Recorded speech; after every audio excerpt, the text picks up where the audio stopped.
12 जून 2025 की सुबह अहमदाबाद एयरपोर्ट से उड़ान भरने के सिर्फ 50 सेकंड बाद एयर इंडिया की फ्लाइट AI-171 एक रिहायशी इलाके में जा गिरी। 241 लोग जो उस प्लेन में थे उनमें से कोई भी नहीं बचा। एक ऐसा प्लेन जो दुनिया के सबसे एडवांस जहाजों में से है, वो भी 1 मिनट के अंदर क्रैश कैसे हो गया।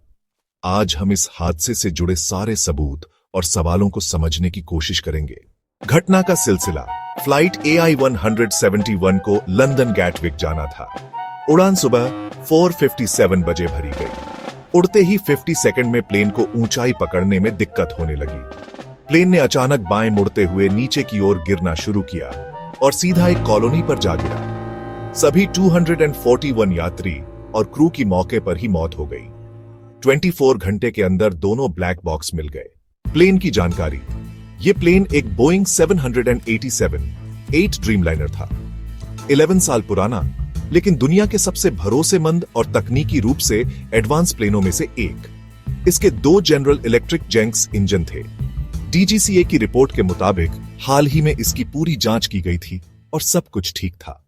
सबूत जो सामने आए। 1. रैम एयर टर्बाइन RAT का दिखना। कुछ वीडियो और सैटेलाइट तस्वीरों में दिखा कि प्लेन का RAT बाहर आ चुका था। RAT सिर्फ तभी बाहर आता है जब दोनों इंजन बंद हो जाएं या बिजली पूरी तरह चली जाए। ये एक तरह का बैकअप सिस्टम होता है जो प्लेन को इमरजेंसी में थोड़ी बिजली देता है। 2. पायलट्स की कोई बात नहीं हो पाई। उड़ान भरने के बाद पायलट्स का कंट्रोल टावर से कोई पक्का संपर्क नहीं हुआ। बस एक हल्की सी इमरजेंसी कॉल 30 सेकंड बाद सुनी गई थी। इसका मतलब है कि कुछ बड़ा और अचानक हुआ। शायद पायलट कुछ कर ही नहीं पाए। 3. फ्लाइट की दिशा और गिरने का तरीका। डेटा से पता चला कि प्लेन बहुत तेजी से नीचे गिरा और एक तरफ झुक गया। जिस एंगल से प्लेन गिरा वह इस बात को दिखाता है कि शायद इंजन बंद हो गए थे और प्लेन बिना ताकत के नीचे फिसल रहा था। 4. इंजन की हालत। मलबे की जांच में इंजन के पंख और अंदरूनी हिस्से ठीक ठाक पाए गए। अगर हवा में धमाका हुआ होता तो इंजन के टुकड़े उड़ गए होते या जले हुए होते। इसका मतलब यह हो सकता है कि इंजन बंद हो गए थे पर फटे नहीं। 5. कोई धमाका नहीं, आग सिर्फ नीचे लगती है।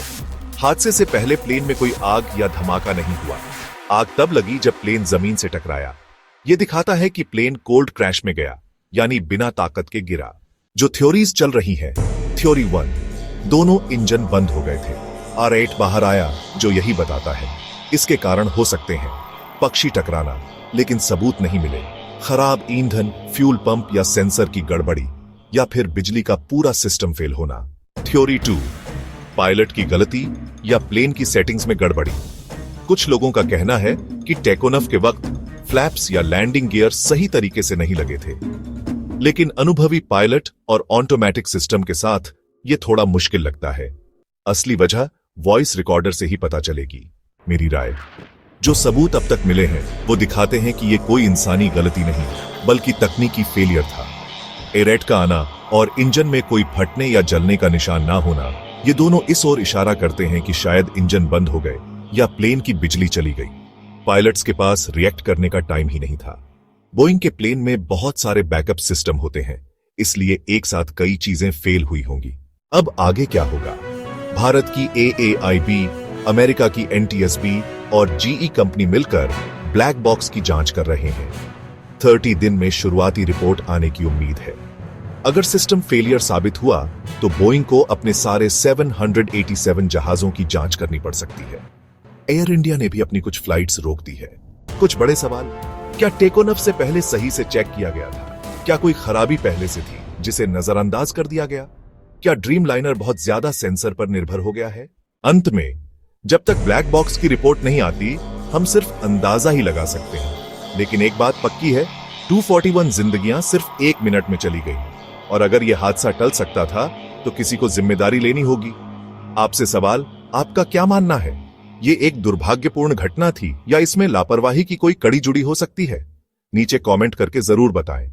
एंड अगर आप इस केस की अगली रिपोर्ट का अपडेट चाहते हैं तो चैनल को सब्सक्राइब जरूर करें।